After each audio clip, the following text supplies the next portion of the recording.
100 000 déplacés vivent dans le camp de Mpoko, près de l'aéroport de Bangui. Chassés de chez eux par les violences qui ravagent la ville, ils n'ont trouvé ici qu'une sécurité très relative. Le 2 janvier dernier, des échanges de tirs sur l'aéroport ont provoqué la mort de 2 enfants. MSF, seule organisation médicale dans le camp, a pris en charge 40 blessés ce jour-là. Mais l'insécurité qui règne ici l'a poussé à restreindre ses activités durant quelques jours. À leur retour dans le camp, les équipes ont lancé une campagne de vaccination contre la rougeole. 68 000 enfants doivent être immunisés. Dans le dispensaire, 500 personnes viennent consulter chaque jour. On essaie de faire notre mieux, mais on est débordé. On ne s'en sort pas tout seul, il faut venir nous aider là. Ils sont où les autres? Je ne comprends pas. On est juste à côté de l'aéroport. C'est pas comme si on peut ignorer cette... Enfin, on sait qu'ils sont là quand même. C'est l'aéroport de la capitale.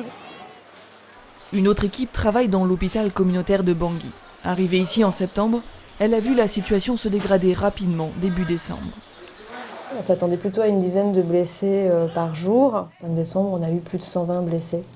Le lendemain, 80, 2 jours après, 60, et en moyenne, une trentaine de blessés, avec quelques jours d'accalmie, puis ça repartait. Et voilà, pendant tout le mois de décembre, ça a été un petit peu comme ça. Là, début janvier, ça a l'air de se calmer, mais en fait, on est un petit peu sûr de rien. Les patients qui arrivent ici ont été blessés par machette, poignardés, parfois même torturés.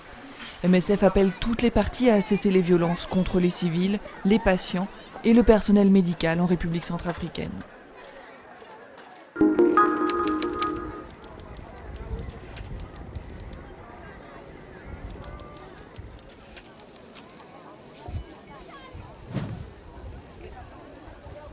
Nous sommes à 50 km de bord. Alors que l'armée tente de reprendre la ville tombée fin décembre aux mains des rebelles, la population civile, elle, s'est enfuie. La majorité des déplacés sont des femmes et des enfants. Partis à la hâte, ils ont emporté peu d'effets personnels. Dans le camp d'Awerial, les abris et les installations sanitaires sont rares.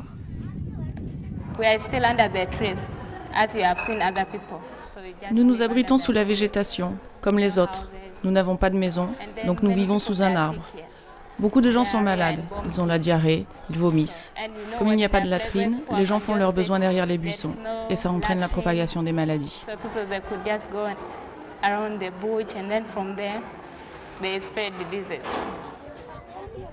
Les conditions de vie, le manque d'accès à l'eau et à la nourriture sont autant de risques de propagation de maladies. MSF a donc envoyé des équipes d'urgence à Awerial ainsi qu'à Djouba et Malakal. Elles s'ajoutent aux 10 programmes réguliers de l'association. Une présence qui permet d'offrir des soins à des dizaines de milliers de personnes, malgré l'instabilité actuelle, le manque de médicaments et la pénurie de carburant. À Awerial, outre la prise en charge médicale, les équipes organisent des distributions d'eau potable et de nourriture et s'apprêtent à lancer une campagne de vaccination contre la rougeole. Elles témoignent d'une situation extrêmement précaire, car les combats entravent l'accès aux soins d'une partie de la population qui était déjà très vulnérable avant le début du conflit.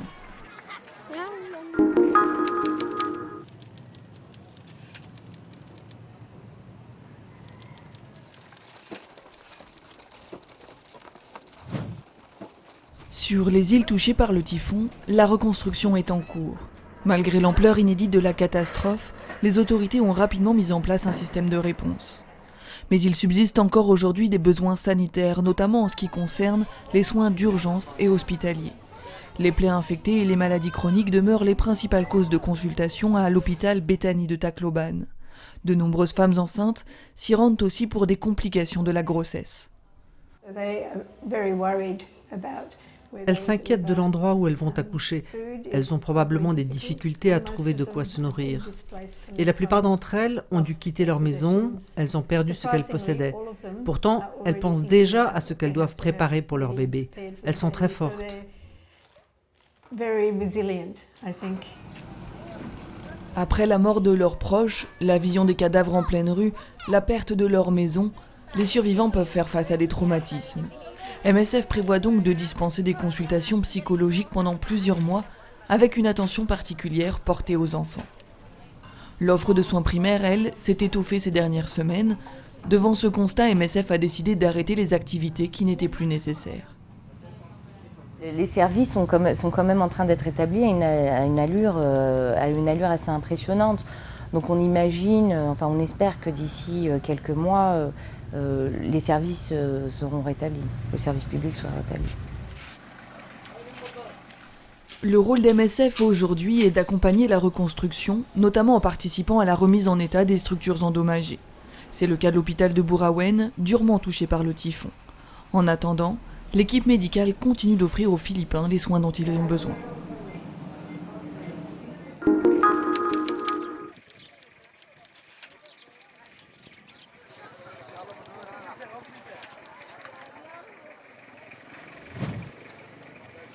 Daga Alley est l'un des camps qui composent Dadaab. Fondé il y a 22 ans, il abrite des Somaliens qui ont fui la guerre civile qui ravage leur pays. L'accord signé en novembre dernier précise les moyens pratiques et juridiques de leur retour. Un retour dont beaucoup ne veulent pas entendre parler pour le moment. Vu la situation actuelle en Somalie, je ne me sens pas de retourner là-bas. Je préfère vivre dans le camp de Daga Alley, malgré les difficultés, plutôt que de retourner en Somalie. L'équipe MSF qui fournit des soins aux réfugiés de Daga Alley témoigne d'une crise humanitaire ici. Alors que les discussions sur le retour des réfugiés en Somalie peuvent constituer une étape positive, elles ne doivent pas se faire aux dépens de ceux qui vivent toujours au Kenya. Les camps sont pleins. La nutrition et l'hygiène préoccupent les réfugiés. La sécurité aussi est un sujet d'inquiétude.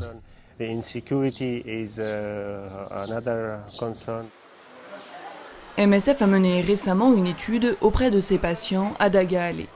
Les résultats ont montré que malgré les mauvaises conditions de vie et la violence qui règne ici, 3/4 des réfugiés ne souhaitent pas rentrer en Somalie. Ces personnes dépendent toujours de l'assistance humanitaire pour leur survie.